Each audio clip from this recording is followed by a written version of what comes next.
Drink your water.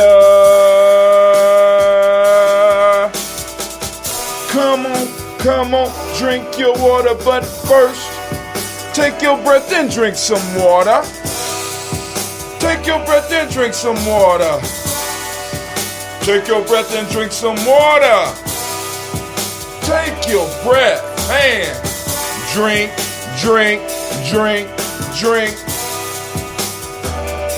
Or should I say, breathe, then drink. Now grab your cup for that water. Get your container of that water. Twist the cap off that water. Gently pour some water. Drink.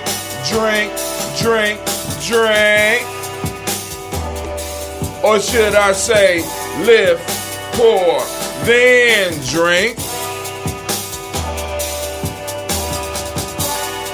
Now move your body and drink some water. Stretch. Move your body, drink some water. Move your body, drink some water. Damn. Just move your body. Drink.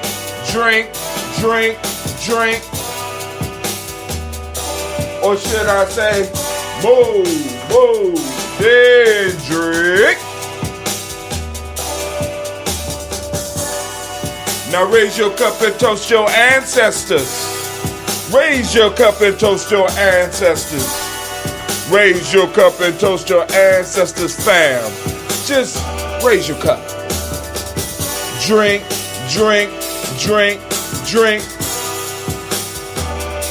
Or should I say, raise, toast, then drink. Now take your breath and drink some water. Lift and pour yourself some water. Move your body, drink some water. Raise your cup and toast your ancestors. Breathe, lift, move, toast.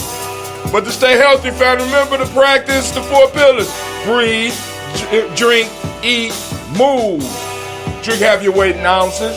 Eat a culturally appropriate diet. But hey, take your breath.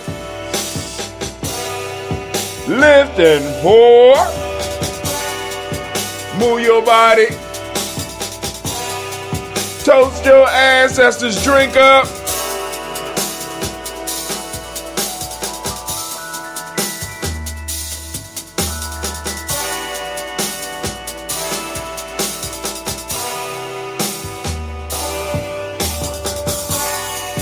Take your breath,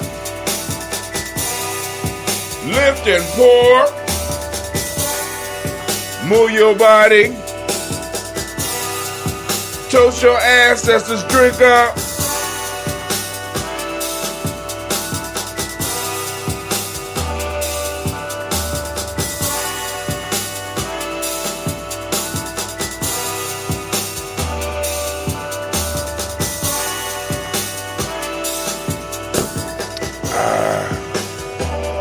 Drink your water. Drink. Drink your water. Take your breath. Lift and pour. Move your body. Toast your ancestors. Drink your water, fam. Hey, man, I know I'm late as... Ooh-wee, man. But, hey, man, trying to be a man of my word, trying to be a man of the community. I was out today, and the plans were I was going to go to Divine Conversation, come home, and do the show. I went to Divine Conversation, and the conversation got divine. We got into a real discussion about African spirituality and how to actualize it right now in this present place and time. And it was somebody calling? You are the first participant on this Uber conference. Please hold while we wait for the others to join. Well, We will be having open lines, family. I just want to make sure we do this toast. I want to make sure we do the toast. And, like I said, I don't have all my lists. I was rushing out the house because after the divine conversation, man, it was a great conversation. Elder Daryl Green. Well, when I got in, it was Sister Rhoda. And by the time I got in, Elder Daryl Green had started. And with Elder Daryl Green starting, you know what I'm saying? The conversation went to us dealing with African spirituality. And he had some quotes up, and it was a powerful conversation, and a conversation that was so inspiring that we had to go out afterwards and have some conversation about it. You know what I'm saying?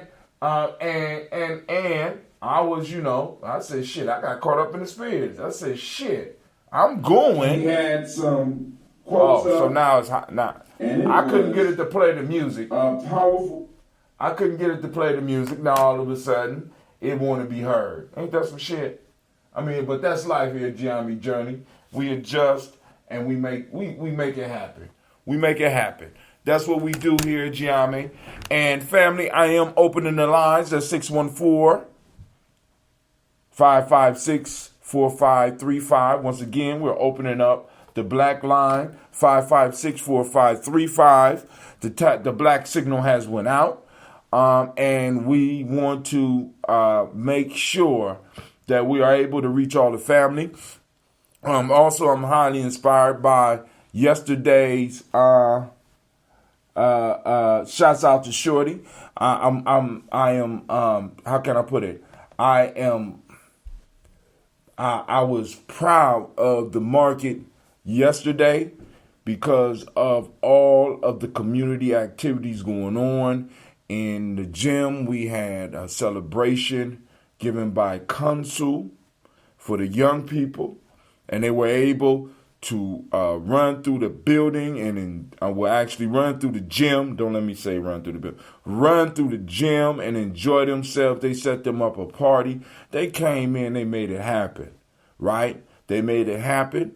And then they also made sure that afterwards, everything was back exactly like they found it. They did the principles from the beginning to the end. Like when they came in, because Sister Roni was trying to get in touch with me, and I get caught up in my shit, and I forget to return calls, and she was texting, and she made that shit happen. Because we had earlier discussion, or at least on Facebook, and I told her, sure, you know what I'm saying, we could do that, definitely. You know what I'm saying? And she, remember, I said, make it, and she made it happen. So if I had my round of applause here, I would definitely give Sister Roni a round of applause, because she caught she listening to enough of the shows to know that here at Gye-Nyame, we make the shit happen. And she came in, she made it happen. She brought her, and it was a beautiful, beautiful event. Then we had the mall going on in the other room, and I was sitting at the old man's table, sitting around, and we was sitting around politicking and talking shit. And, people was coming in. Hopefully all the vendors got took care of, because apparently that's part of the piece. You know what I'm saying? We can't have a market if the vendors are not being used. We always got to remember that. Now my screen just went black, so I don't know what the hell is going on with this. So now my Chromebook is started out beautiful. I don't know what in the hell is going on with it now. It's so damn frustrating, but like I said, I'm gonna have to figure it out. It got something to do with it responding to. I may have to take Messenger up off of this, because every time something from Facebook pops up, it turns the whole damn screen black, and I can't stand it, right? Because now I can't even see the comments. So we gonna move. But I have to shut it down because I'm opening up the phone lines. I want to make sure that y'all know that y'all are able to call in, and I need to make sure that I can get to my lines so I can make it happen. Also, there was an ADOS meeting. I was supposed to be there, but then, like I said, a brother was in need, so I'm trying to aid, this brother because they're trying to put some stuff together, and and we had a meeting with the elders yesterday, and everything worked out. So I will keep y'all abreast. Now I have to start working on my next articles for the newsletter because once again, a whole nother month has went by and I have to get prepared. You know what I'm saying? Can I get overwhelmed? Can I get overrun? We don't do that here at Gye-Nyame. We don't get overrun. We do the overrunning, goddammit. That's how we got to do it. You know what I'm saying? So let me make sure that I got everything up that I need to have up. Restream.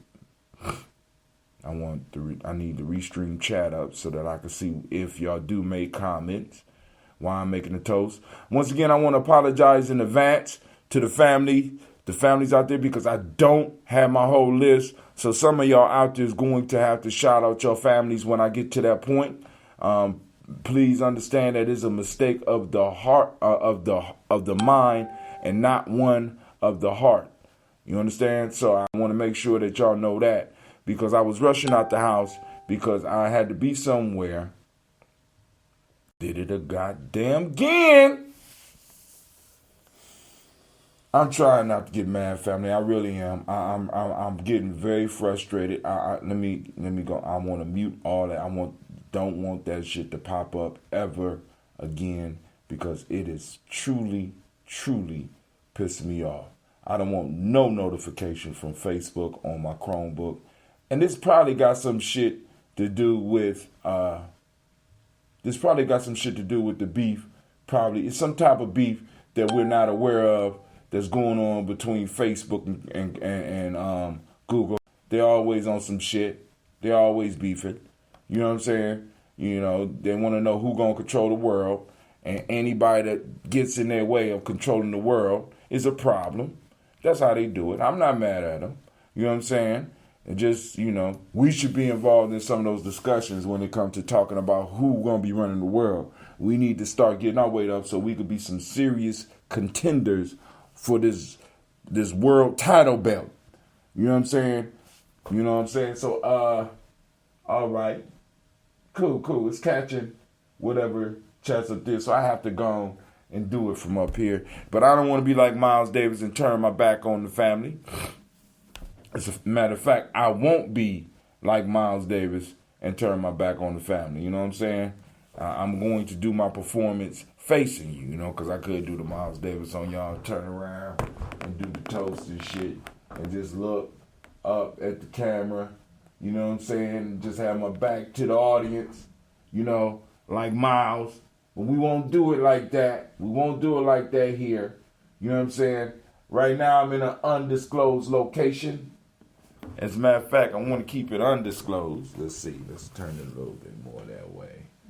The secret cave. Secret black cave. You know what I'm saying? So anyway, let's get it popping. Let me get this done. Because a lot of y'all catching, damn, I got it. This the third time I had to reset it, and it's getting worse. So this might explain why I got it for such a bargain, huh?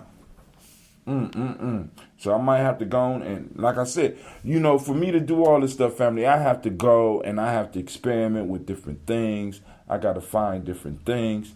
And maybe it's because I turned my background. Well, all the background is black. It's a beautiful screen. I don't know why it does it. I'm going to have to figure out how I can stop that from happening.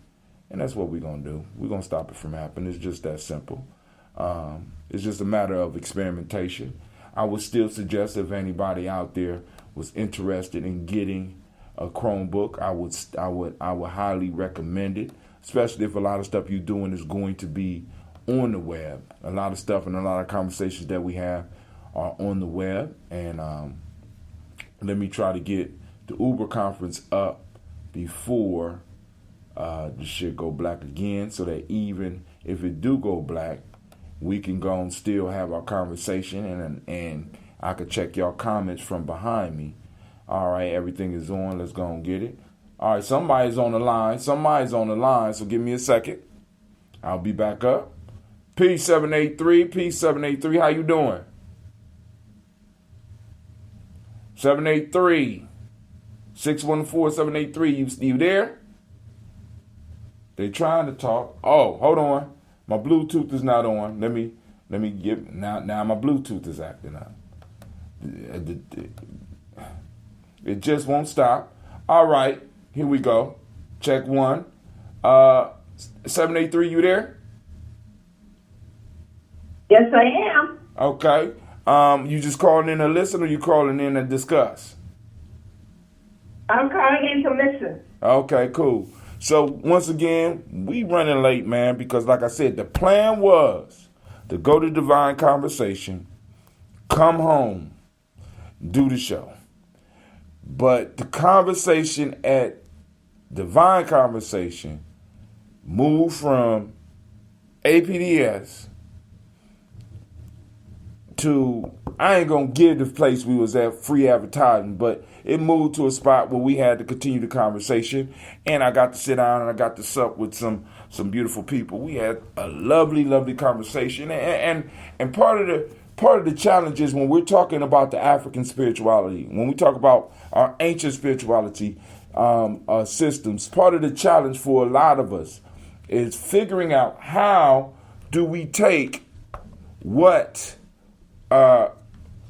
we had, and if it's not in practice, bring it back in practice, but then also make it applicable, make it livable in today's environment. So that was part of the discussion. So then we had mainly two generations in there discussing the whole piece. And like I said, family, if you missed it, it was a marvelous discussion. I wish you was there, but you wasn't. And then, like I said, I was like, well, I'm about to go home. And then, but the conversation was too good. I didn't want to go home. And, my poor kids is just sitting up at the crib, And it's just like, I'm just like, hey, it is what it is. So then I got a mission where I had to come over and do something. And I'm out here doing it right now. If you can hear, I got drums playing in the background. So that's the life of a builder, family. That's the life of a builder, right? One thing after another, but family, I would tell you there's no other life to live. You know what I'm saying? I wouldn't do my life any other way, because being able to serve is a beautiful thing. And then also one of the major pieces that we have to understand, family, we don't all have to agree. We don't all never have to agree. You understand what I'm saying? Let me say this. Conflict. And we had this discussion before. I have a group of young people who built their own anime club. And so they invited me. So I'm like, you want to do some thinking while I'm here with you. You know what I'm saying? So I find videos that talk about anime and different anime characters. But then the concept of conflict came up about the anime and the issue of conflict in stories as well as in life allow or push the story forward. So when we avoid conflict, when we avoid some of the tough and some of the uncomfortable situations, in many cases what we are doing is that we are causing a pause or a lull in our story, because it's the conflict that push it forward. I think some of us might be looking for a harmony and peace all the goddamn time, not realizing that harmony and peace can only be harmony and peace because disharmony and unpeacefulness exist. You know what I'm saying? Or because if they didn't, we wouldn't even need the words to describe them. And these things kind of cause the growth. For example, when I was running, if I wanted to increase my pace, I had to kind of disrupt or bring my body into a form of chaos. in order to get that. And what would I do? I might have to run extensively long sprints, or I might have to increase my pace for a certain amount of time to kind of help my body get into the mode to where it will shift and move up. I would have to cause conflict within my own body, within my own mind, within my own spirit, so that I would be able to move faster and farther. And it's the same thing that pops off in our regular life. Many of us, we want to avoid some of the conflicts. We can't grow politically without conflict. We can't grow economically without conflict. We can't grow as a tribe without conflict. We can't grow as a people without conflict. We can't grow as organizations without conflict. And I think a lot of times we think that by putting certain things in place that we will avoid some of the conflicts, but by avoiding the conflicts, what we do is we avoid the growth. We avoid the pushing forward of our narrative. One of the reasons that I think that a lot of us, that us as ADOS, as black folks in America, the original black folks in America, right? Not in the same way as my Moorish brothers would say, you know what I'm saying? But as the ADO, from the ADO standpoint, part of the issue with us is that we have had to avoid conflict. We want to make everybody feel comfortable. And we are doing the world a disservice by not calling people out on their bullshit, as well as calling ourselves out on our bullshit. Sometimes I'm bullshit and I don't even know it. Well, I do, but yeah, it is what it is. Family, listen, man. I love being able. I say a lot of stuff that I say in the situations that I'm saying them, because humor is a subtle way to get some type of conflict in there, because it makes you think.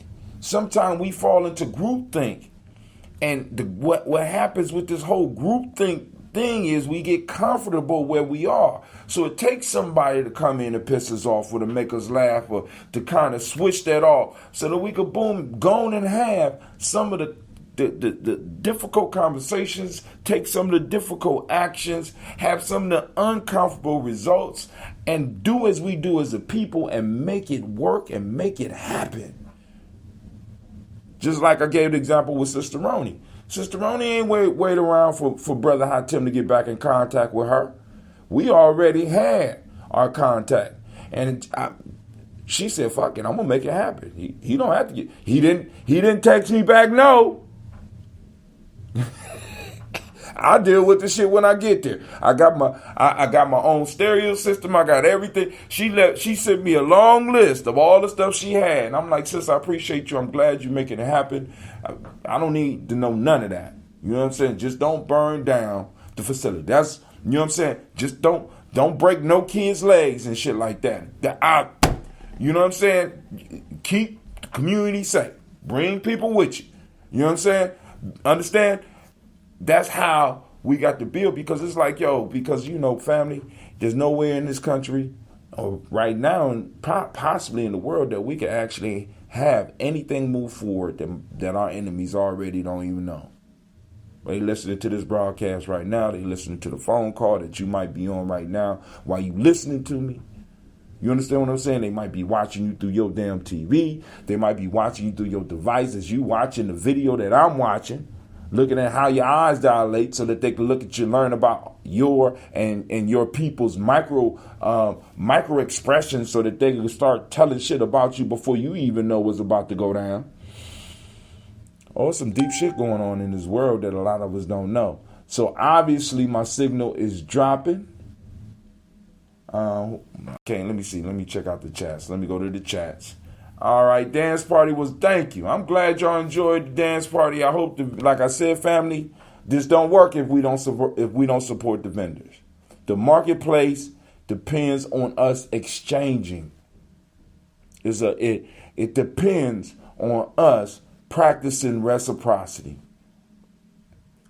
You give your money to somebody, they return the product to you.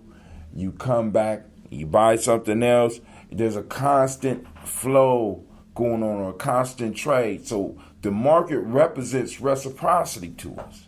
You know what I'm saying? And we have to start practicing that a little bit more, especially when it comes around the whole economics, as well as the politics too. Because politics is about reciprocity too. It ain't just about giving away your votes.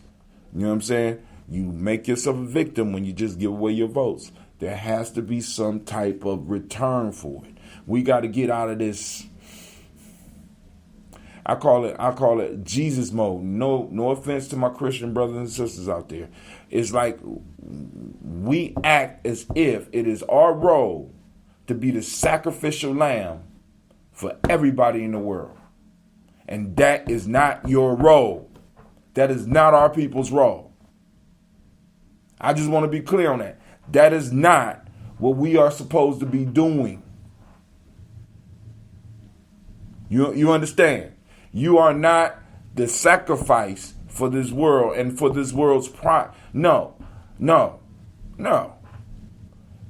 A group tried to make us that, and they're trying to keep that on us because our sacrifices have moved the world forward. Now it's time for us to start learning how to reap the benefits from what our ancestors have laid down. And many of us in our lives have laid down. Many of us have not even been able to participate in some of the wealth that we have built up in this nation today.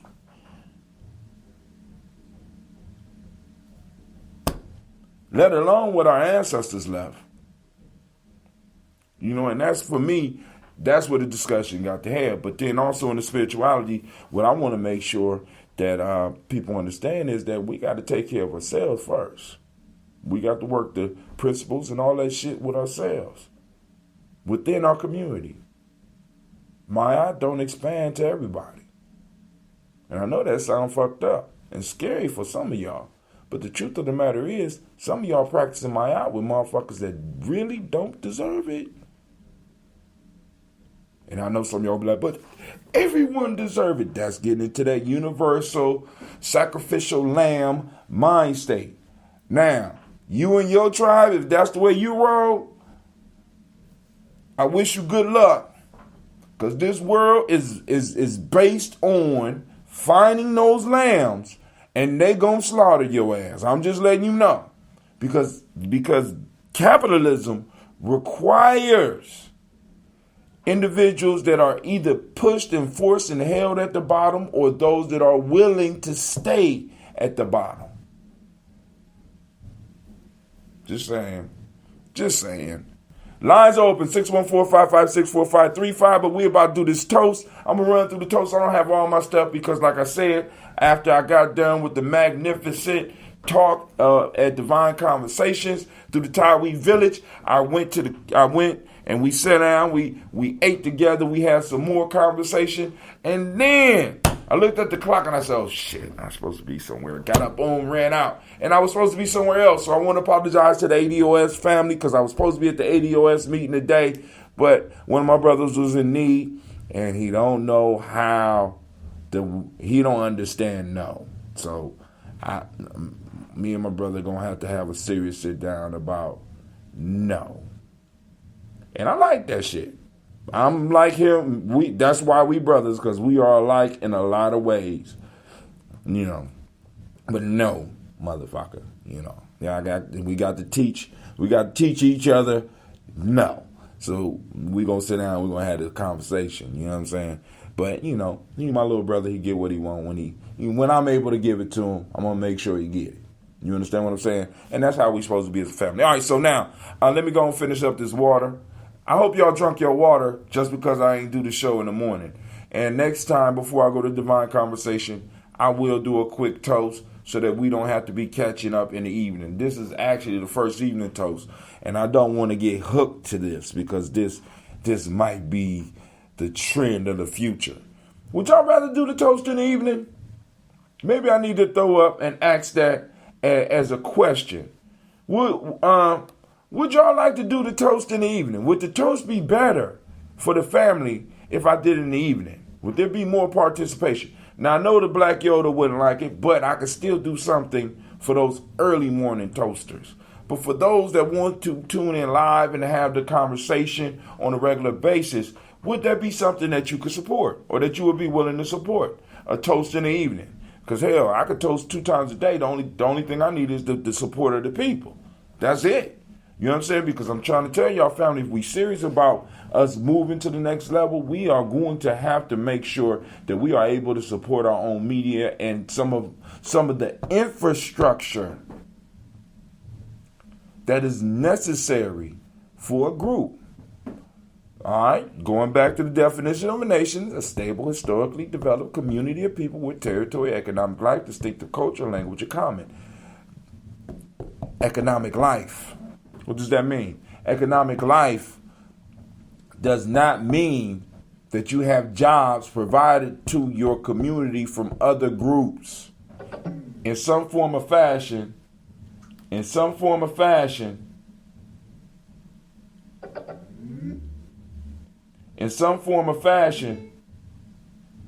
don't believe that.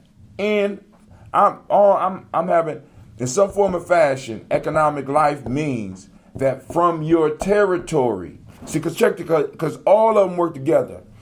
You have the stable community, a stable group of individuals who hold territory in some form or fashion. Right now, I'm talking on this digital territory shit right now, right? We on the digital territory, right?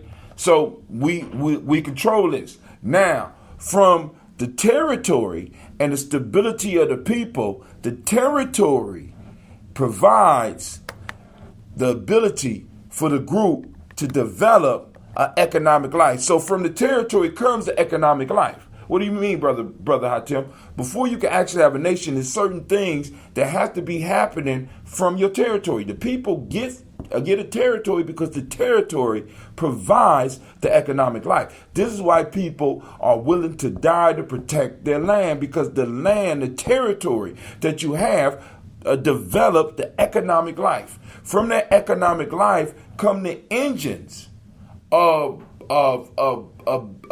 being able to build on it. So you start at the basic level where you're able to provide food. When you're able to provide enough food for everybody and everybody don't have to be involved with producing the food, then you get a class of individuals or a group of individuals that can focus on other things. Now I can focus on leather. And then when you get enough people doing that and everybody got shoes, now you got somebody who got time to focus on the basic necessities. And they go out and they do the clothes and they better improve on how they're able to do the houses, and then you can move to the plumbing, and all that shit is spawned from being able to control the territory. Family, right now the territory that we are able to control is this right here. Right now, this is our territory. The question is, are we supporting it? So I'll be willing to do a show. I'll be willing to get y'all news 24 hours a day. But what will have to happen is that this territory that we have will have to produce an economic life. Because, family, if we're going to be serious about it, the one thing that we don't have is that we don't have individuals that are able to talk up for us on a regular basis. We have part-time. We part-time and trying to be free. You can't do that shit. You can agree with the Nation of Islam and the church all you want, but let me tell you something. The Nation of Islam ministers are ministers, the larger ones. The pastors are pastors, and they are supposed to be the voice of the people and a bridge between the people and God. But in many ways, they are supposed to be speaking up for the voiceless, which is us. And maybe they're not doing it now. I'm saying, shit, I'm willing to do that, family. All we got to do is support what we got. You know what I'm saying? I try to support other people and other things that they do. Anyway, let me finish my water. I'm running my mouth. Mouth getting dry and shit. Any other shots out to Cynthia? Miss Johnson? What's going on?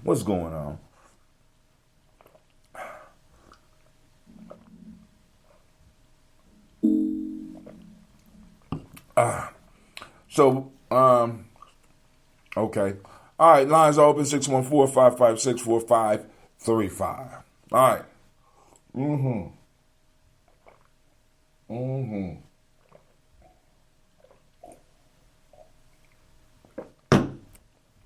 Didn't have time to grab the ambrosia. But I did grab my cup, my Gye-Nyame coffee cup, and we're going to be toasting with that.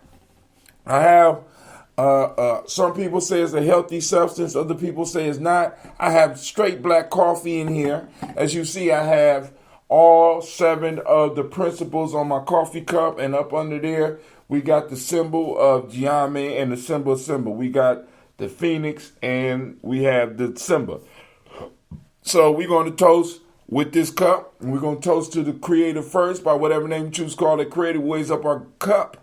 Our glass or whatever you have, we raise them up and we salute that creator and we say Ashe. From there, family, we move to our list of our ancestors. And once again, I apologize to those whose ancestors won't get read today, but they definitely will be read tomorrow morning.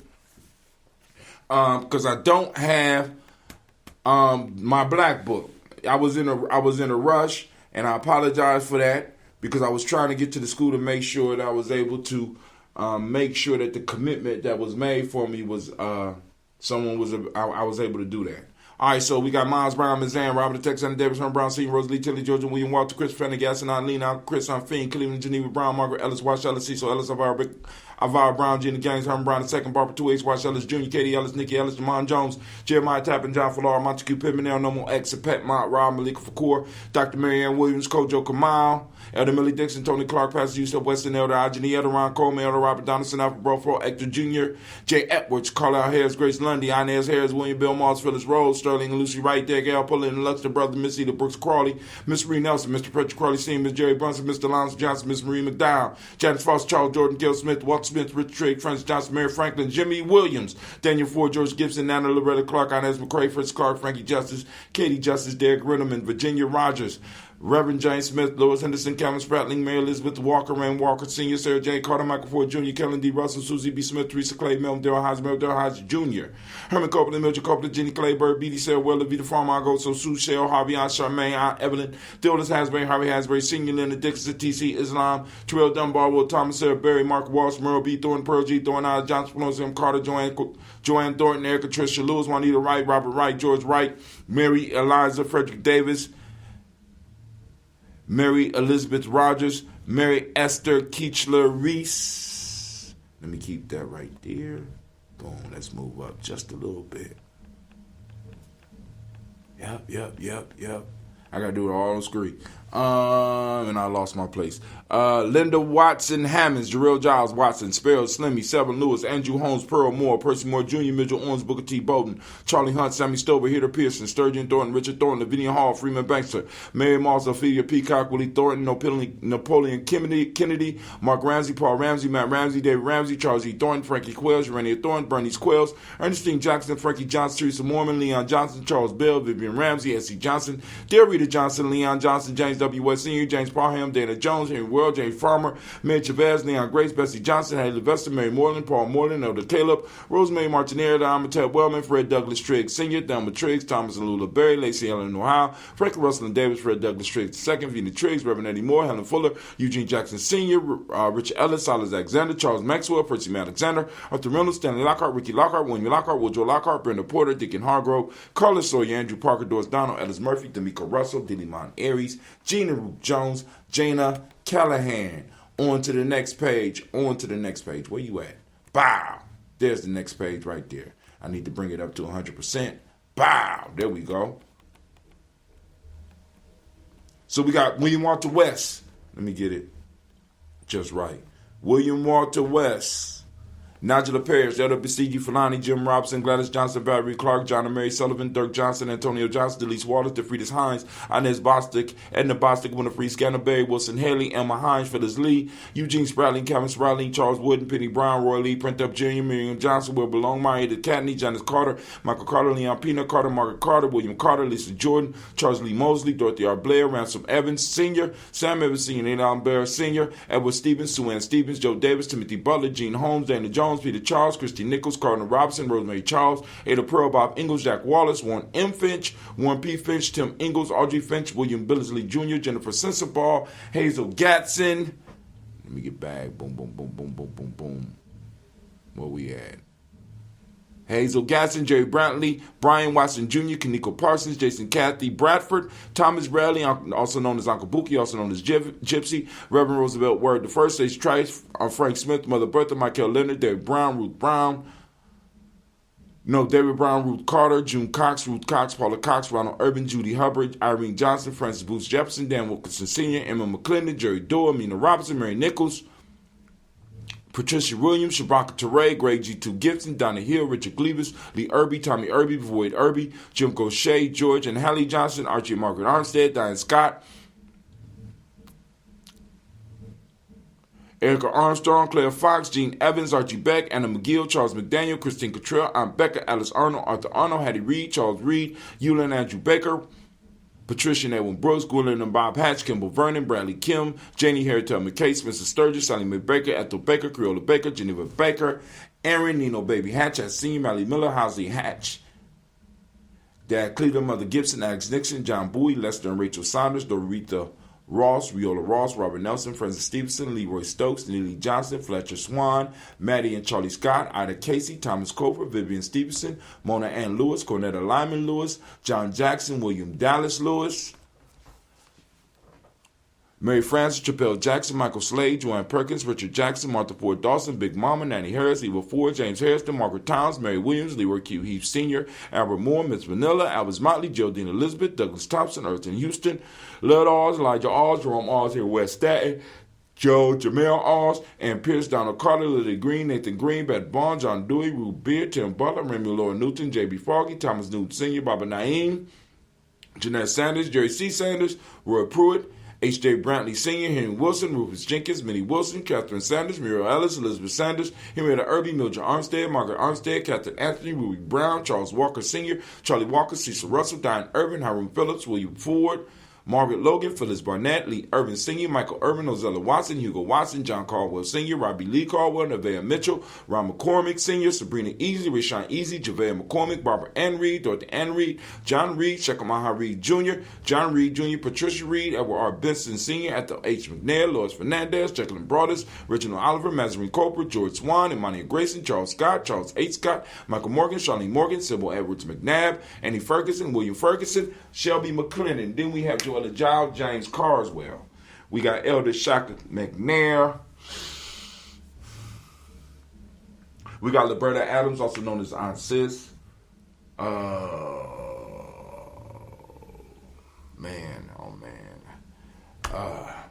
We got somebody with the last name of Gaucher. Okay, family, I apologize to those out there. We toast up our ancestors, family, because I don't have my black book with me, and I apologize, and I haven't transposed it over here yet because I'm waiting for some more family members to throw out your family so that we can go and have it on there. Now, y'all know it's approaching Kwanzaa time, and we're going to have to post up. We want to post up our ancestors in the book. So we have to start from raising those funds so that we can do that. So for a full page, it's $100. You know what I'm saying? We got 3 pages. So I'm saying, family, we need to raise $300 so that we can make sure that the Daily Toast for the 3rd year will be in the Kwanzaa book. So, family, we need to start raising that money. I'm getting my personal money together. Right? Y'all need to get y'all's together so that we can make sure that the Daily Toasters make their presence known in that yearly book that comes out to support Kwanzaa. Do you understand? You know what I'm saying? Because if we don't do it, who will? It's nobody else's responsibility to support our cultural stabilizing shit other than ours. It's ours. That's why, like, for example, I love doing them all. Why? You know what I'm saying? Because I get in arguments because I don't care if nobody show up. I want to make sure that in some form or fashion, the doors are open if I can do it. In September, I couldn't do it because we got, of course, we're working with other organizations and stuff happens, right? But if it's at all possible, family, I want to make sure that the doors are open so that what happened this weekend can happen every time we had them on. Because, family, I believe we are this close. We are this close to get everything we want. Now, I want to mention this. since we talk about our ancestors and our ancestors' labor that's going unrecognized by these politicians who we need to go and start putting a slap down if they don't start talking to us about some plans that are going something that's directly going to be given to us as ADOS here in America. Family, I know because some people get excited, and I don't want you to get overly excited because, you know, in the wind, we're hearing about reparations. There are plenty of stations that's talking about it. It's popping. It's coming out of presidential candidates' mouths and stuff like that. But we have to understand that we got to be in this for the long haul. We can't be expecting for those that have robbed us to automatically want to, in a sense, pay what they owe. We have to demand, we have to stand behind that demand, and we're going to have to be willing to push this through. You understand what I'm saying? So 2020 is not the end. 2020 is the beginning. We ain't even in the race yet. You understand what I'm saying? Because what's going to happen is they're going to get a president, regardless of whoever it is, in the 2020, and they're going to try to stall us out. They're going to try to wait out the conversation because they're used to us having these conversations and just allowing them to die down. But family, we have ancestors on this list who were denied. They were denied their citizenship, and some of them fought in wars. They were denied their citizenship. And for standing up for their citizenship, some of them on this list may have lost their lives. So not only do we owe it to them, we owe it to ourselves in this moment, and we owe it to our children to make sure that we continue our struggle. And it's for and I know people disagree with me, but family, this is not just a spiritual struggle. Because the body that my spirit inhabits need food to eat and clothes to wear. And as you see with the caddy and shit, I like creating my own clothes. And that shit is not cheap. You understand what I'm saying? And I know all of y'all got certain needs out there. That shit is not spiritual. It's economic. It's economic life. One of the things that we provide for a moment in time is a space that we could call our own, family. Once a month. I want you to understand the impact of that. Once a month, we provide a space. And I can't understand for the life of me why it's not packed. You know what I'm saying? I cannot understand why it's not packed. But I take what I got. You understand what I'm saying? I don't understand why we haven't spilt out from the cafeteria out into the hallways. I don't know why when it's warm we don't got vendors all the way around the building and people coming from miles around to come to the market and to come in and sit down and talk with old friends and make new friends. It's possible. It's possible. And that will generate some economic life. What happens to that soap vendor when 100 of us say, I ain't buying my soap from nobody else but you? What happens to that soap vendor's life?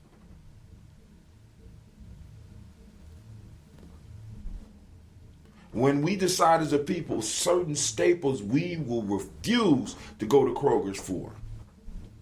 What happens? But let me get back to the toast, because that could be part of the conversation. What happens when we decide on a staple, family, that we will not purchase from anybody else but us? It don't have to be one company. We say we ain't buying no more soap. We ain't buying no more type of lotion from these. We ain't buying no more kombucha. I had to throw my own commercial up in it. We ain't buying no more soft drinks. We got our own damn soft drinks. Healthy soft drinks. We ain't buying no more that we could decide on simple shit. That if we don't have it, we ain't gonna die. You know what I'm saying? Because right now we ain't got no rice farm, so we can't, just saying. People trying to call me. That's my son's school. I hope he ain't done nothing. Anyway, so we raise up our cup to our ancestors, and I raise up the cup because I don't have the mental capacity right now to recall all the names that were on the list. But all those family members that I didn't call, family, please understand, it is a mistake of the mind and not the heart. We raise our glass or our cup and we say Ashe. From there, family, where do we go? Let me tell you where we go. This is where we go. This is where we go. We go to the present moment. What's popping off in the present moment? Right now, we are on Imani. And I know the day is already late, but Imani is still out there, goddammit. You can find it. Activate your reticular formation. Look around in your circle right now. Where is Imani being practiced? Take a picture of it, post it up on Gye-Nyame Journey timeline. You understand what I'm saying? We have to start looking for our principles. We have to be actively looking for our principles in this reality so that we can start honing in and being able to see it, even in the chaos. Right? Because I could be in a room full of people and it would seem like people are arguing. And to me, it's not arguing, it's unity in motion. Unity don't mean that we all agree and we all wear the same clothes and we all line up and march to the same. No, unity is that we are able to at least start off with a damn discussion. But if somebody came in that room threatening harm to anybody in that room at any time when some of this rough discussion was going on, we would handle business. Unity. You know.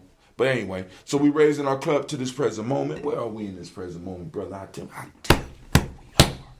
Right now we are on Imani, so I want you to go out and I want you to seek Imani, capture and release. Catch and release, fam. Remember, you don't want to hold any of the principles for yourself because that's not good for the community. So when you discover where Imani is, you want to share where it is so other people could go and get that inspiration and use that inspiration to make it through the day so that they can rise tomorrow and help us seek Umoja. Okay? For those that don't speak the language, Imani means faith, right? Truth, justice, right, reciprocity, balance, order, harmony. The demonic principle of the day is harmony. What we teach the children is trust in the M7. The color, I don't have my packet right now, so I can easily read. The color of the day is red. The Hermetic law is, I think it's gender. The law of gender. And in these days of time, family, we really need to go on and study up on that. Because there's some shit going on out here. Lord have mercy. So, and also, the male name of the day is Kwesi. And I think the female name of the day is Ekasua. Or something like that. Somebody could look it up and see, but I know that the male name for the day is Kwesi. All right? Shouts out to Brother Kwesi Lowe. And once again, I hope that you are taking the time to heal. Because for those that don't know, Brother lost his father the other day, and I don't remember his father's name. Dougie, though. We raised our cup to Dougie. I do remember his nickname was Dougie. All right, so we raised the cup up to Dougie. All right? Shouts out to Dougie. Last but not least, so we raise our cup up and we toast this present moment because in this moment we have a pact that we have to fulfill with our ancestors. We can't be moving back. We can't be allowing ourselves to be pushed backwards. We got to be able to use their wisdom so that we can empower ourselves in the moment and project ourselves into the future. And by what I mean by projecting ourselves in the future, that's by providing stability. That's by conquering and maintaining territory. That's about us developing an economic life, creating a stable culture, and also making sure that we have a language in common. So we raise our glass to this moment and we say, Ashe. From this moment, family, you know where we go? You know where we go? You know where we go? We go to our future generations. We toast our children, our children's children, on to infinity. Right? We want to make sure that our children know that we are thinking about them in advance. Because in the future, you coming back through your line. So family, if you don't handle business right now, you're going to have to come back and redo it. You know what I'm saying? It's kind of messed up that you have to be on some remedial shit. You know what I'm saying? That's part of the issue. We done forgot that we don't, you know what I'm saying? The whole relaxing and the whole heaven stuff. You know what I'm saying? That's somebody else's cultural shit. That's not you. You was You coming back to work. You coming back to build. We on a merry-go-round. We coming back. You know what I'm saying? Until we fulfill what we supposed to fulfill as a group. So don't think that dying is going to get you to escape. No, it's going to put you back on that wheel. And if you're left with all your responsibilities undone, then you will have to come back and clean up your and other people's mess that may have been following your example. So we raise our cup and we salute the future and we say, Ashe, our children's children on to infinity, right? Boom. From their family, we salute all of our relations. That's all of the stuff that we are connected to. Right? We lift it up. From their family, we move and we salute. Oh, that selfish toast. This for you. What is it that you need right now in this moment to move towards a greater you? Toast, and we say, last but not least, I want to toast the most magnificent, the most beautiful, the most inspiring, the wisest intelligent, the wisest and most intelligent individual in the room. I want to raise my glass up to you. Yes, you. Don't be shy. Take it. Come on now. Come on, raise it. I'm talking about you. Look in the mirror and look at yourself. Because all of the wisdom that you need, all of the knowledge that you need is lying right there in you.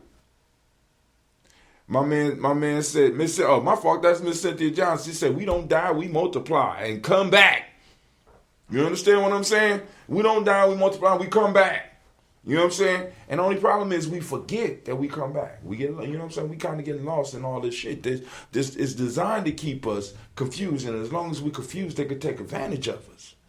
Just saying, family, at some point in time, we got to provide some stability for a generation so that they could get their bearings. And when they get their bearings, they're going to make sure that their children are able to get their bearings. And the cycle, we will be able to change the cycle. But right now, many of us are not stable, family. And I want y'all to understand the way that we're living in America is not a stable existence. Why? Because you are not responsible for the stability. It's not your stability. We got to plug into some deeper shit in order for us to really be able to create the stability that we need. And some of us are going to have to be uncomfortable for a while. I'm willing to do it. I ain't scared. You know what I'm saying? I ain't scared. Right? But, many of them, because, family, we've been sold out by our leaders. Those people that, and we've been sold out. Been sold out. Right? And now it's getting to a point where, in many cases, you are being replaced. You don't even know it. And your kids don't, our children don't know it. We being replaced. Well, anyway, we raise up the glass. I toast you, your beautiful, fine self. Even, if you're a man, your handsome self. Because I don't want y'all, because all this gender flipping and shit. I'm not in that gang and shit. I'm just saying. That's you. I'm not in that gang. You know what I'm saying? And, unlike they said in early 80s, we're not all in the same. No. I ain't banging in those. But family, let me go and take a sip of this coffee.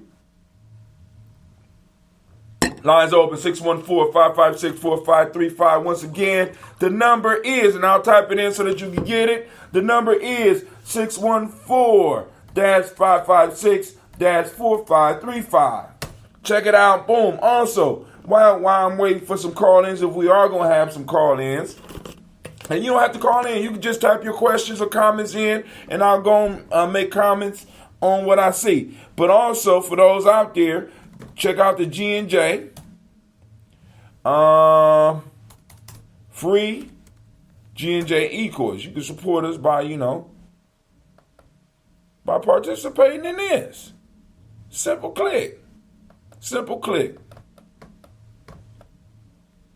Say, Brother Tim, how do we support you by that? Because at the end of it, it's an offer. You can take the offer, and if you don't take that offer, I will be able to have your information so I can let you know when we're doing shows like this, if you will want to be on that list, or Or it might be some other offer that I will be able to find that might fit what you need, and I definitely will get it to you.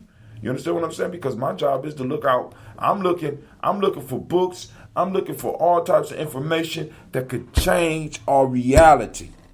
So check us out. Is that and unfortunately, when I try to type it in, let me see if I type it in like this: HTTPS two dots line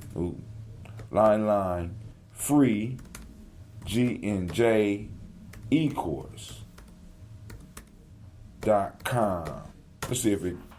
Oh, I'm typing in like that. There it go right there. That so that you don't have no excuses. It's right there on the screen. You can click it. Boom! It take you right there. Right? That other one would lead you to because now. But anyway, family, like I said, I'm going to give y'all a couple of seconds to decide on whether or not you want to call. Don't be scared. Don't be scared. Don't do it. You know what I'm saying?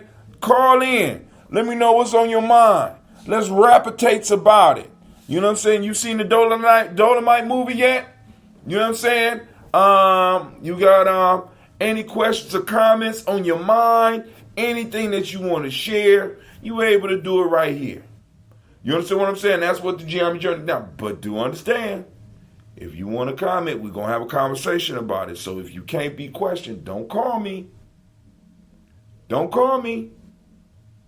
Because I'm going to ask some questions.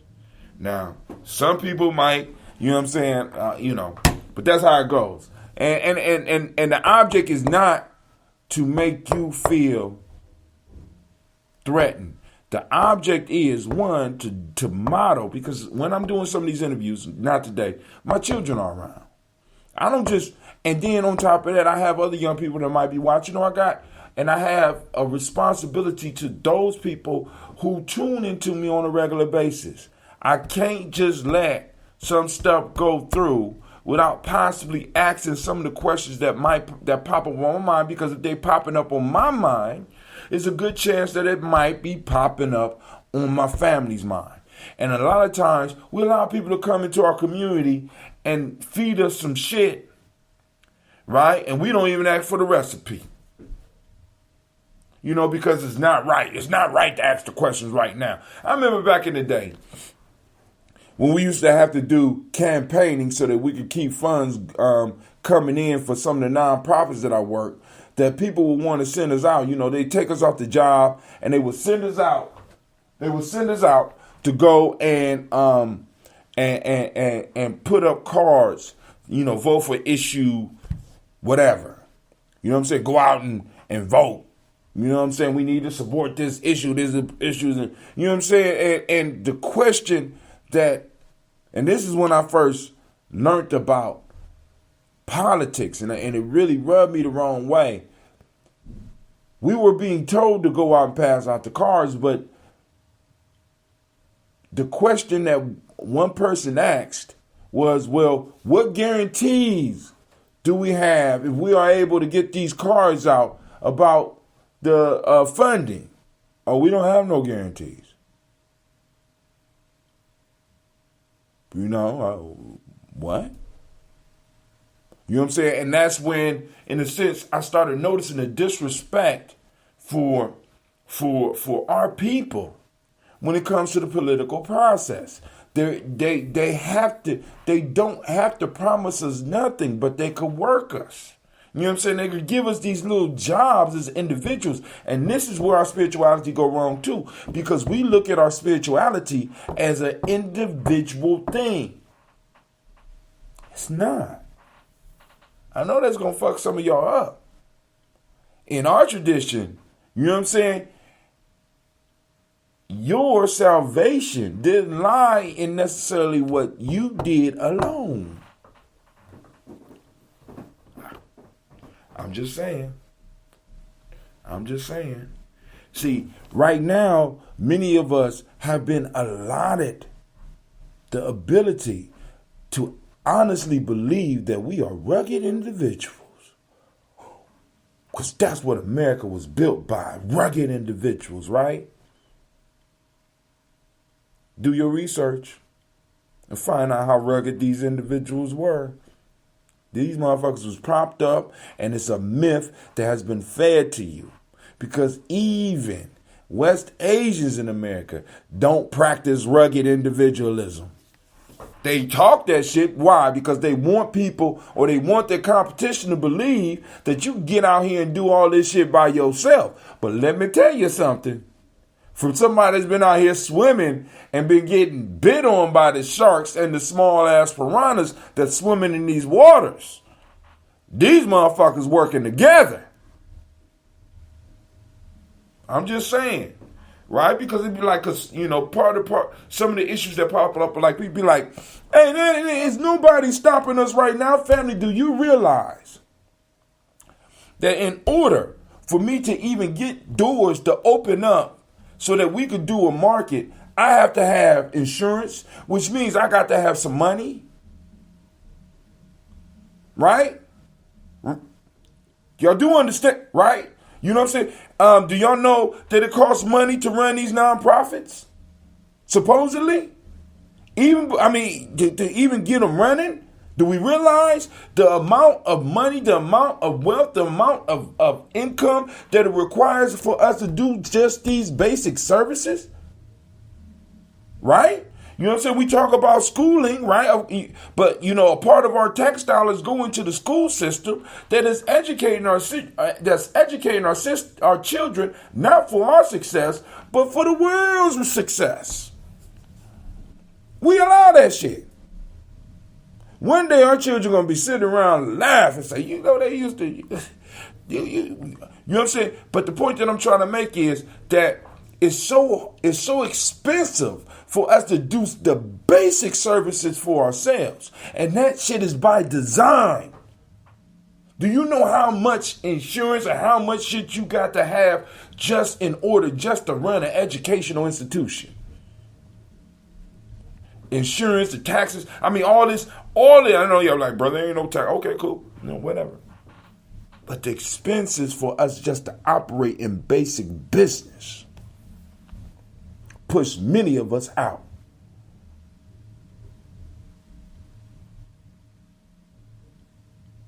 And then, let me say this to you.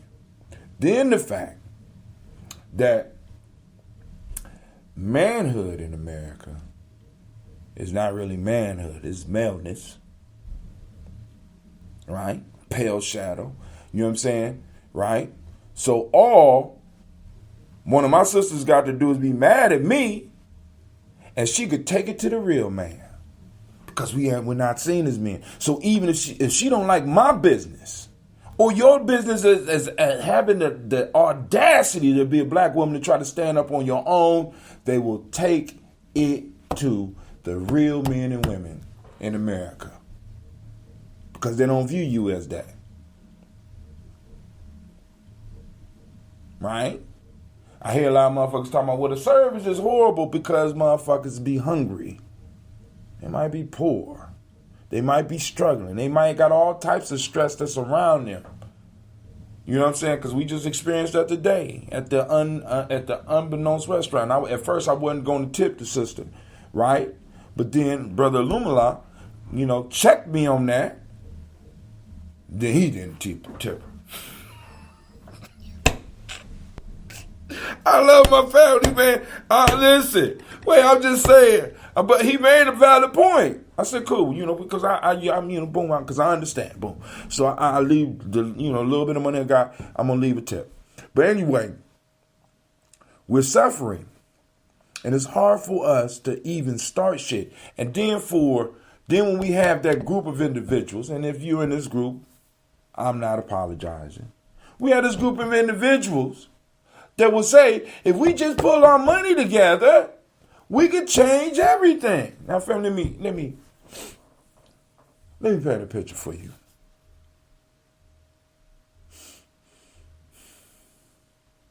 In America, there's about somewhere in the $110 trillion worth of wealth.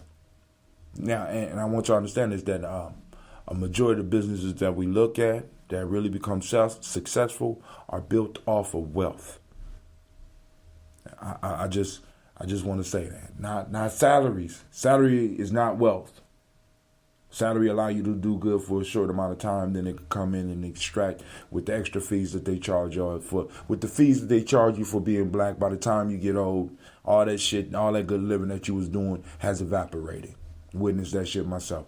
But most businesses are built out of wealth. There's about, let's just say, there's $100 trillion worth of wealth in America. As black folks, as ADOS, we got about 3 trillion of that. In every game I played, in every street game that I've been in, they always had a saying, big buck take little buck. So family, there's almost no business that you can start with the amount of wealth that we have right now that will be able to compete unless we did something like I was talking about before. Picked a staple and as a group decided that we would not buy from anybody else. And anybody within our group, within our tribe that violated that, there will be some definite consequences. And I ain't saying they got to, no, nigga, you need to pay into a pot. I'd seen that Ivory soap up there. I went to go wash my goddamn hands, and there's some Ivory soap. When Sister Sophie, she making that beautiful soap over there. We said we was gonna support her, and you got Ivory soap in the sink. You owe the family $20. Well, I need you till Friday. Well, Friday that shit better be in, or we gonna take it to another level. I'm just saying. Because there's certain things, what I'm saying, I never seen a Chinese man buying rice from us. I'm just saying. You understand? You feel me? Right? What's ours? What staple we gonna claim? I said a long time ago, we need to be on ash patrol. We need to control the lotion industry. I'm just trying to let y'all know we need to go on and just go and grab that shea butter, create some lotions, and have our kids in laboratories in the goddamn garage looking for the next level of lotion and shit. Because we need it. America make us ashy, and what that is that America makes money on everything, so they're extracting the water out of your skin and selling it back to you in plastic bottles.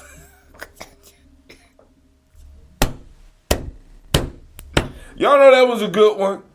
Somebody out there probably believing that shit too, but it is possible, brother. I tell you, that could be extract. That's why we gotta ask, I'm just saying.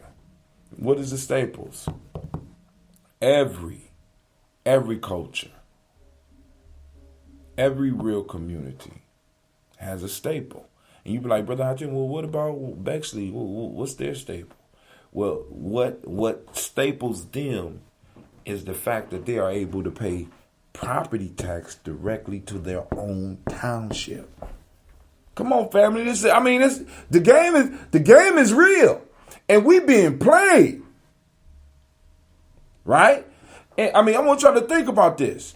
We are compulsory. We are compelled to put our children in educational institutions that do not educate them unless we infiltrate to provide anything for our community. What other people would allow that to happen?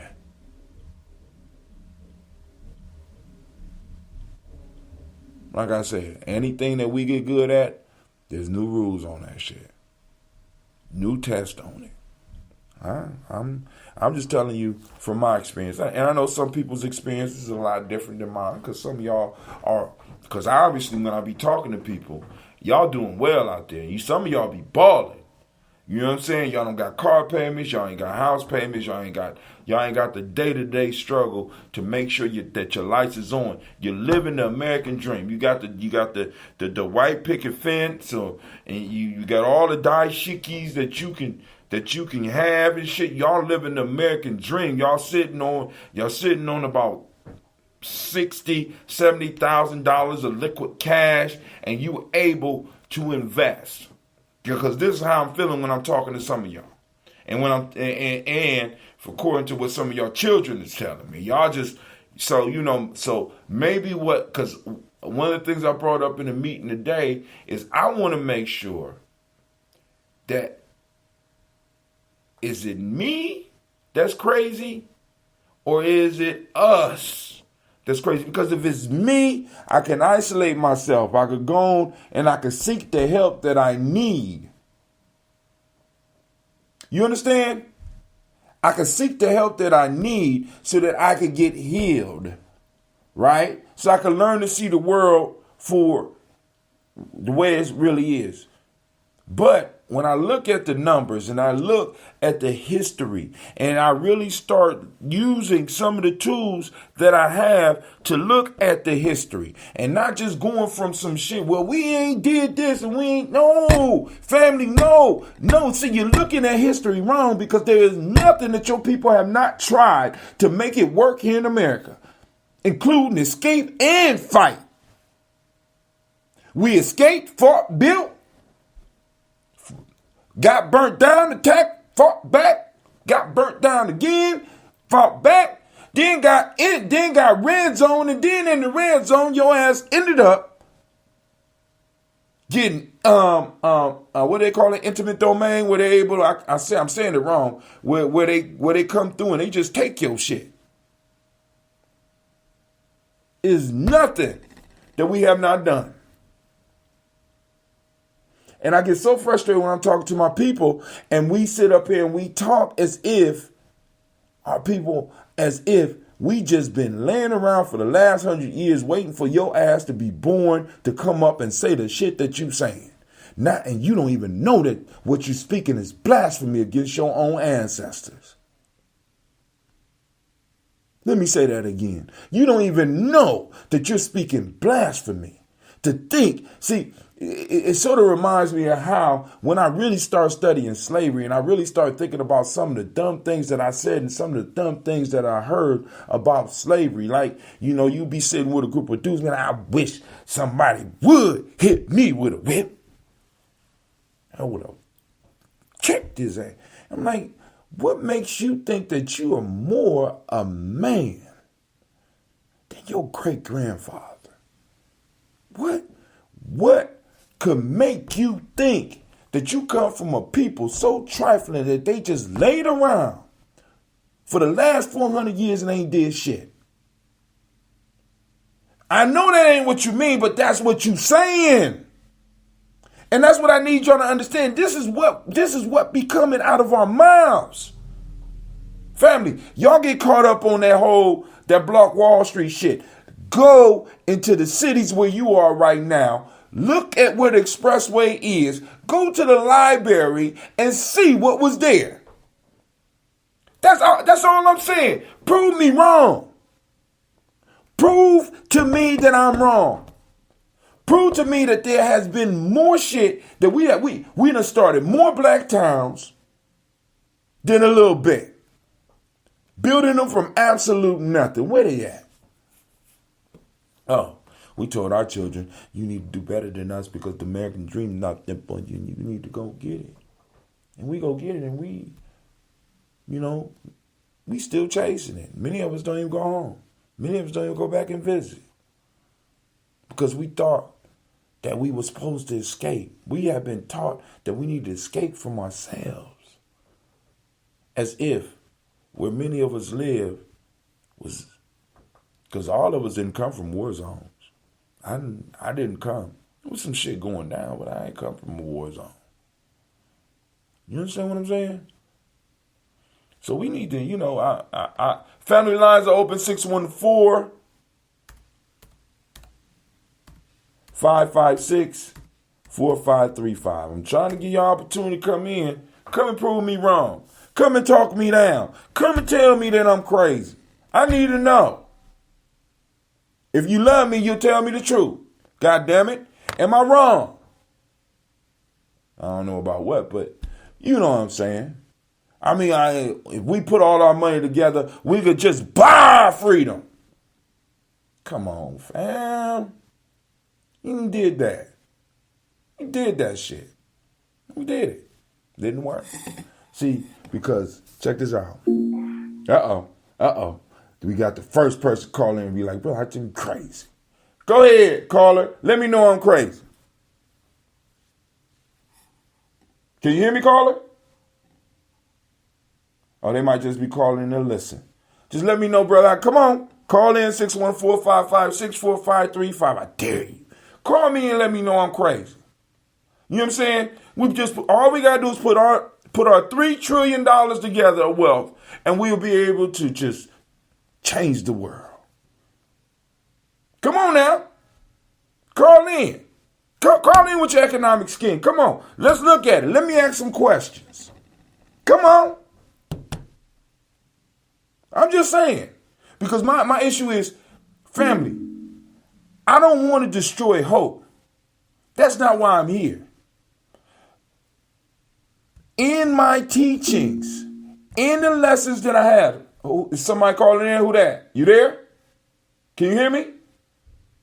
We have 740 that's calling in. 740. I can hear you now. Hey, can you? I got you. Go ahead.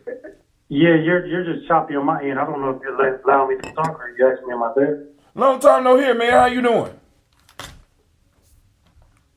What's going on? I might have to call you back because you're in and out. I don't know what's going on. It's my Wi-Fi. I don't know if you can hear me. Yeah, I can hear you. It's my Wi-Fi. So go and say what you need to say. Yeah, I can't hear you, so okay. I'll probably try to call back. Yeah, I can't hear you at all. All right, family. I mean, like I said, just let me know. Come on now. Come on. Don't be scared. Let me know. You need to save the people. Because if you have the truth and you sitting on it out there, and you got the magic formula and you sitting on it out there, you need to go on and let it be heard. You can let all the small, it only takes a small amount of us out there to hear the truth. Because we're going to spread it. Because when the truth comes, it's going to liberate us, right? Because, every form of spirituality, in some form of fashion, you found it with us. That by itself didn't work. We're not taking all the pieces and combining them so that they could work. Can you hear me better now? Can you hear me better now? It might be my Wi-Fi. It's still choppy. I can only hear you in and out. Dang. Hey, can you hear me enough to say, go ahead and say what you need to say? Are you saying go ahead and say? That's what I'm saying. Go ahead and say what you want to say. Because right after you get there, and I'm going to go and all right, because if I'm refresh. Clear, I guess I'll just talk if I'm clear. If you can see my thumb, you got a thumbs up. Go ahead. Go ahead. Go ahead. This is Aaron. I know who it is. My fault. Shouts out to Aaron. Check it. I don't know if you've been seeing my videos lately. I've been putting up on Facebook, but I've been pretty much teaching myself about herbs and medicine from extracting the properties from the plants, the leaves, and understanding energy and medicine, and what gives energy and what is alkaline. So I wanted to really talk to you on that and definitely get some feedback, but I ain't gonna be able to hear you, so I'm gonna keep talking. I'm pretty sure I'm clear. So I just wanted to say something pretty neat and different that I've been noticing about the Creator's creation, about the 4 seasons, when I'm understanding these herbs, is that I made a soursop tea, and this soursop tea is for calming the nerves and helping you go to sleep. And it definitely has other type of benefits, but it's definitely good for calming the nerves to help you put to sleep.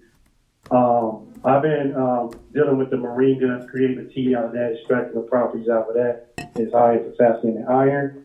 But what I'm looking at, it ain't always about just learning how to make the tea and getting the properties out of it to give you the proper medicine. So you might have to go to the stores. But what I'm learning is that you have the leaves have to be kind of crunchy, kind of hard a little bit. I used to try to create the tea when it was just straight green, and I wasn't getting that tea-like color, that copper color. And I've been doing it kind of like crunchy, kind of old. So what I want to say about the four seasons is that I'm noticing something about the crunchiness of the leaf in the four seasons. Let me break it down like this. Not every country do have four seasons, but we do here. Right. Up north. Yes, I'm in the south. Oh, I heard you say right. Okay. So what I want to say about the four seasons and the tea is that what I'm seeing is that the leaves bloom, I guess in the summer and spring, and then the fall is become medicine for us. So what I'm understanding, maybe the ancestors and the people back in the times, the good old days, is that there was a season, it was a medicine season that the government called fall. When these leaves are falling, they're ripening. They're ripe for us. Right. And when I'm understanding the crunchiness of the leaves falling down, and the third season is preparing us for the winter. When these leaves are ripening and falling in the fall, we're supposed to grab them and get our medicine together and get prepared for the winter. And then here comes the first season again. They grow back, they come back, and then they turn to medicine, and then they fall when they're ripe for us. And then here come winter. Can you hear me now? About the fruit that I'm understanding that comes from that same leaf. The fruit that you can't reach, it ripe, and then it's ripe for you, and it'll drop in your hand. So that's what I'm seeing about the leaves. I had to wait for my leaves to age and get a little crusty on the counter for it to be right for me, so I can extract the properties out of this leaf to create this herb, this medicine. That's called fermentation. Oh, man, I ain't gonna be able to. It's cool. You catch it later. I'm gonna have to rewatch this video because I definitely ain't hearing. That's the same process. That aging process is what fermentation does. You know what? If you hear me, I'm gonna stop you so I can get off. I'm gonna get off the phone and I'm gonna listen to you chime in on that. Cool. I just wanted to bring that to the table so the viewers and people can hear me out, that I'm understanding these four seasons in a whole different type of way. I'm looking at the signs. I'm looking at the everything and the Creator's creation a lot better than what they're just telling us about these seasons. But I'm gonna get off the phone. I'm gonna listen to you. I'm on the video. So if you can give me like 3 seconds, so I can hang up and click on. Cool. I got you. Go ahead. All right. So I'm gonna reload this and reopen the lines just in case. But while I'm doing that, it's gonna make me have to go right back into the conference call. Hopefully this time. So. You are the first participant on this Uber conference. Please hold while we wait for the others to join. So Brother Aaron, what Aaron's talking about is basically, because check this out, y'all know I deal with the ambrosia. And basically what that is, that's the process of fermenting. Now what happens is that, like for example, these seasons, right? These seasons, there's certain things that's supposed to go on in these seasons. Now, what he's saying is that when it falls, it is of the right age, and it has, in a sense, it has made it to the proper point to be able to release the medicine that's in there. Oftentimes, what we get with these medicines off the counter is they will get the leaves when they can, right? Not even letting them age and just speed rushing them. But if you allow the stuff to age in its own way, you know what I'm saying? Or come up with a healthy way of the aging process. That's what fermenting is. What he's talking about is letting something get to the proper age and the proper point so that your body will be able to extract exactly from it what it needs.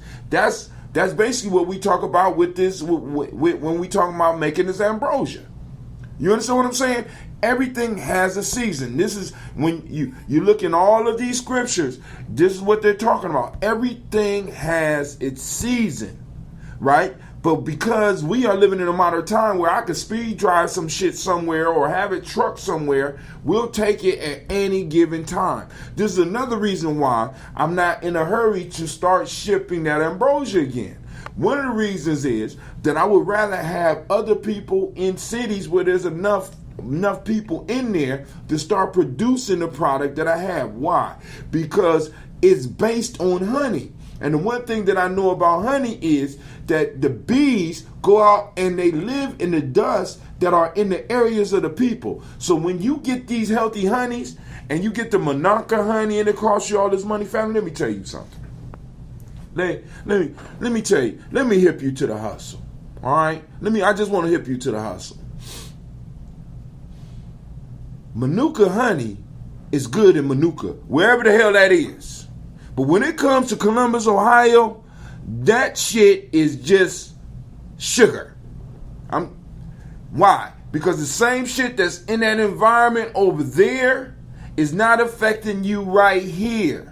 The best honey for you is honey that comes from the area where you are. Time and place, right? There's a certain point when you should be getting the honey. There's a certain point where you should be getting certain type of herbs. There's a certain season that you are supposed to be eating certain types of foods. This is why we talk about the African heritage diet. Now, if you throw timing in there as well, you have the key to longevity. The key to longevity. Because we have access to all these things right now, what we are throwing our lives out of line because we are eating things out of season and out of place. See, because what's crazy is, and I'm guilty of this, you know, those of us that live in the north, we may not even need to be eating tropical fruit. Just a thought. Just a thought that hit me. Why, Brother High Tim? Because there ain't no goddamn tropical fruit growing here. You understand? So the tropical fruit may be introducing something into you that is not for this environment. Just saying. Sugar is not everywhere. Sugar don't grow everywhere. But yet and still, sugar is sold everywhere. This call is being recorded. Go ahead. Can you hear me now? Oh, this. Can I get a? Hey, hit it. You know what? I can hear you clear. Hit it. Hit it.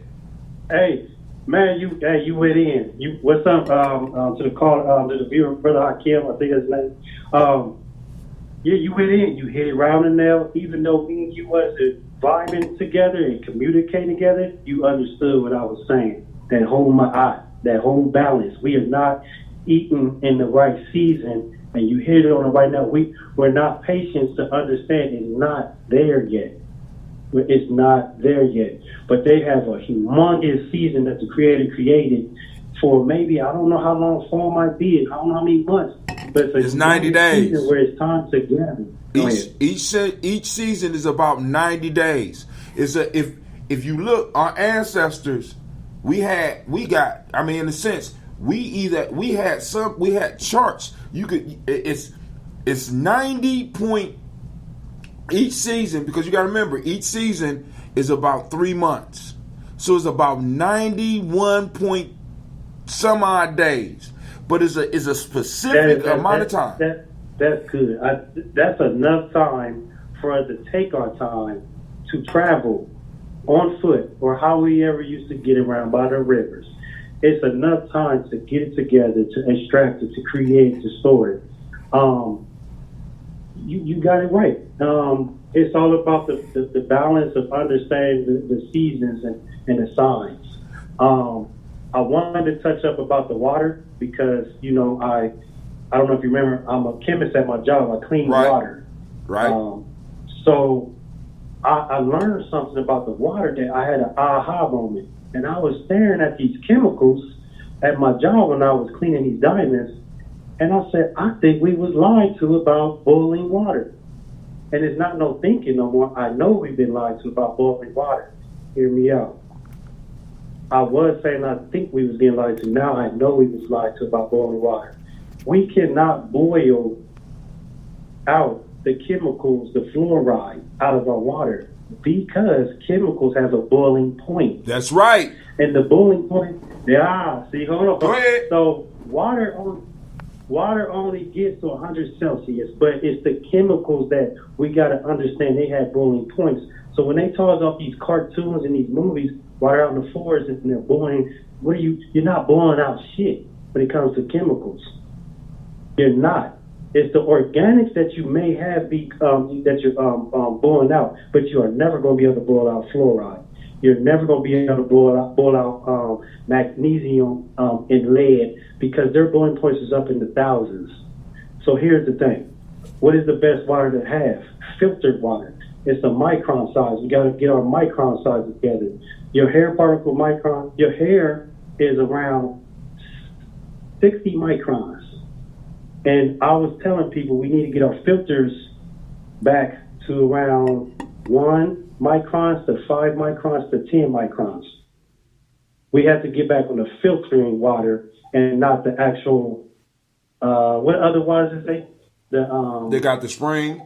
They got the ions. They're doing ions. And like what about the still? What about the still? If you can do distill, but you got to filter it at least. So you saying everything do everything. You said, wait, hold on. So let me be clear. So you're saying that even when you distill it and it reaches the boiling point and it turns to steam, that some of those chemicals are still in that water because their boiling point is not where the water boiling point is. So if the water is lifting up, it floats up with it. It's so wild, man. I just found this out that I always boil water. And it's like, I was just taught by grandma and them. But once I understand chemicals, there's only one chemical that you can boil out that I know that's in water. That's bleach. Bleach boiling point is around 89 to 90. So you can boil that out, bleach, if it's not highly concentrated to a core ring. So here's the thing. Everybody know how pools work. When you understand chemicals in poo, it dilutes. It comes out the water. So it is good to leave your water sitting on the counter so it can dilute out. You won't be able to boil it out, but over time, it will dilute out just like a swimming pool. So you saying it's good to let the water sit. But hey, family, check this out. We're going to have to build. I won't be able to do this until probably Coogee Chocolate at night or next week. Because I got to get up right now because I got to get home. Because as you see, I'm not at the crib. I'm at an undisclosed location.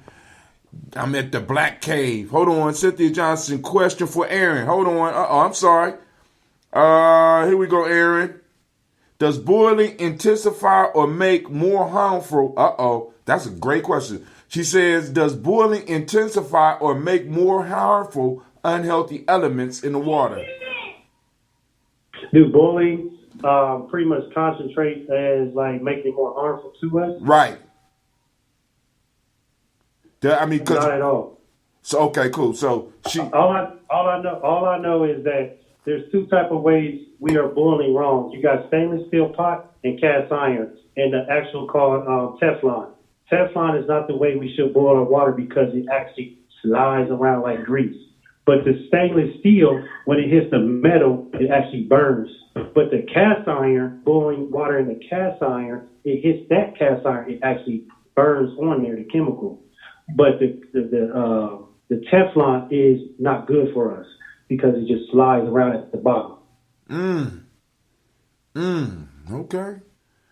So y'all heard. But I'm going to have to get you on your next live because I know you got to go. Yeah, man, because I'm sitting up here and I ain't seen my kids for about 5 minutes, and I know they ain't do what I told them. And I know Gina probably listening on here right now, wishing that she could be on. But family, I want to thank y'all for joining us. I don't have the sound effects, but I will say I want to welcome you to the congregation of the mighty, the home of the stubborn minority, the place where your hustle builds muscle. This is Gye-Nyame Journey Media, right? This is a Heart of December production.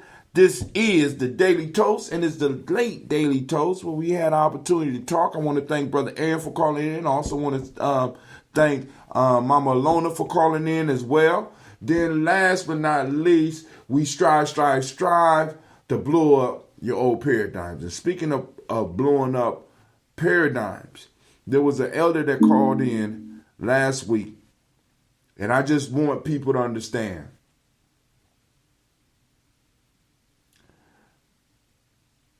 I ask questions because for me, eldership is a very, very serious position in our community.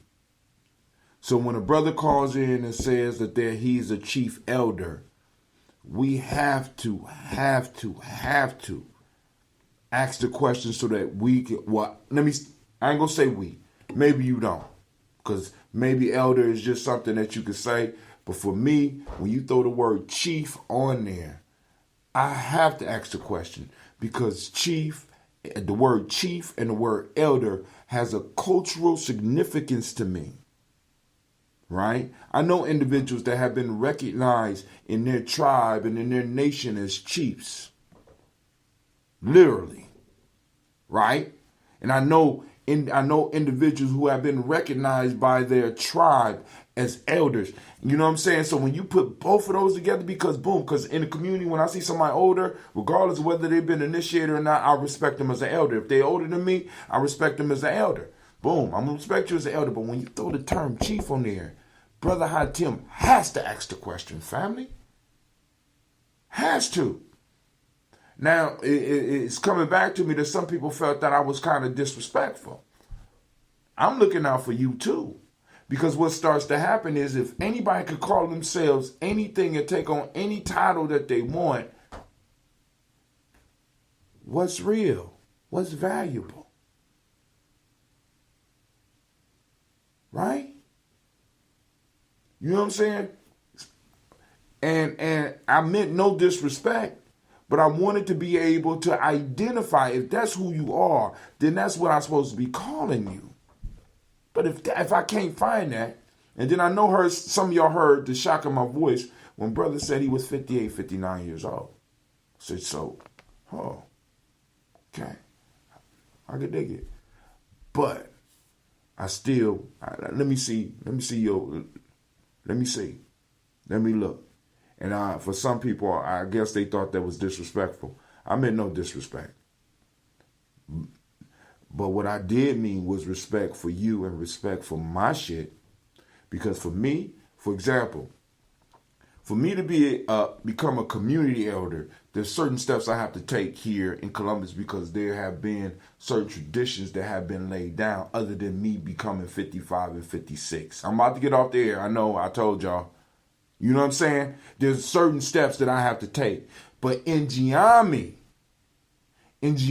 family, there's a whole nother set of qualifications that I got to be able to get to be able to call myself elder, because elder is one of the highest, if not the highest rank in our order. So when I'm sitting up here and I'm calling people elder, I'm showing respect because of the cultural piece. But when it comes to you and me dealing on Gye-Nyame Journey Media, you know what I'm saying, and I'm asking questions, you got to understand I'm coming from a cultural framework. Chief elder, are in the community. I know some elders out there. I know elders that basically sent me on missions and flew me and took care of me. I know elders that I worked for years, and they made sure that my kids had whatever we was doing, they had everything that they need. So when somebody presents themselves and say the term chief elder to me, you got to be supporting the community. And I know some of y'all can't take that. Sister Cynthia say, accountability no matter how old you are. Eldership must be earned. We can't keep giving status to those who don't deserve it. I'm just saying. That's all I'm saying. No, I meant no disrespect. You know what I'm saying? I can call the brother elder, but calling him chief elder family, that shit will not happen on my show. You can do it. You can call in and you can do it. But until I see And maybe I might need to go down to his area and see that, and so I can see the work that he's doing and be like, yo, you are a chief elder. Let me tell you something. As far as Gye-Nyame as an elder, I have to be in a sense, and I have to be providing as an elder, enough protection and enough territory to make sure that I am able to provide an economic life. Back to that definition, an economic life for some young people around me. Not just a job, an economic life. I got to be adding to our people's economic life. I can't just step up in my circle and be like, yo, I'm an elder. I can't get those B's. You know what I'm saying? Shit, because if it was just about me giving out ranks and shit, I can give myself the highest rank. But I'm like, shit, no, I got to work through my shit. Just like everybody else got to work through it. That's why in Gye-Nyame we said we make our own elders. And some people get offended. But when it comes to Gye-Nyame, because elder holds a certain amount of responsibility. It's like in this circle, once somebody really make it to the elder level, when they say go, it's go, regardless of what it is. Why? Because this individual is able to make sure that there's food always on my table. This individual provides economic life. Because family, this is what y'all don't understand. When you are able to develop a territory, get it to a point where it's able to develop an economic life, that is the only time that you are able to start really building up a military arm. I don't think y'all understand. There is no military just on the spiritual shit. But if you get territory and then you're able to produce an economic life, what's going to rise up out of that with that distinctive culture, because the individual going to have to defend the territory, the economic life, and the culture. So individuals are going to rise up. So when we get to a point where we call them individuals elders in a Gye-Nyame sense, we're going to be talking about people with hitters. I'm just keeping it all the way real with you. When they say go, it's go. I don't give, and that's how it should be. But hey, this brother Hatim, that's my world. That's my world, and I'm working on building it. Because like I told y'all, family, this type of shit right here is what I am designed to do every day. I know y'all like, you're just talking. But family, I'm sitting up here, I'm trying to build. That's what I'm trying to do. I'm trying to get the news out to you. So I'll do this for y'all all day, but y'all just got to support. This is Brother Hatim, and I am out. I want to thank Brother Aaron. I want to once again thank Mama Alona for calling in, checking us out. I want to thank all those people out there. Sister Cynthia, I see your comments. Brother Shorty, I see your comments out there. Everybody else that's on the line, I want to thank y'all, family. Remember, go to GNJ Media.live, GNJmedia.live, so that you go and make sure you start getting your points, because I got some free merch for the first individual that hit 1,000, and we're going to have a few other contests because Kwanzaa's coming up and I got to get my money up so that I can go and make sure that I'm able to provide those free prizes and be able to ship them to y'all, because we got, you know what I'm saying, we got to keep it popping here. This is Brother Hatim. I'm out. Peace.